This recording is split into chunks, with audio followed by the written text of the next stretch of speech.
How to install Microsoft Store in your Windows device. Hello guys, this is Atticus and welcome back to another tutorial video. In today's video, I'll teach you guys how you can install Microsoft Store in your Windows device. So let's get started.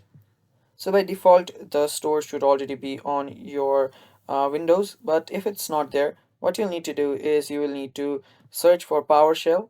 So search for PowerShell, and after you find PowerShell, this is the one, open it up. Now, after you open PowerShell, what you'll need to do is that you will need to type in this command right here. This is the command. I'll make sure to get it on the description down below. Just copy this and paste it. So after you paste it, all you need to do is tap on enter, and after you tap on enter, your Microsoft Office Store will start downloading, and you're basically good to go. And yeah, I will not do this because I already have the Microsoft Store. So you guys make sure that you guys follow this. And yeah, that is how you install Microsoft Store in your Windows device. Thanks for watching guys. Stay tuned for more and bye bye.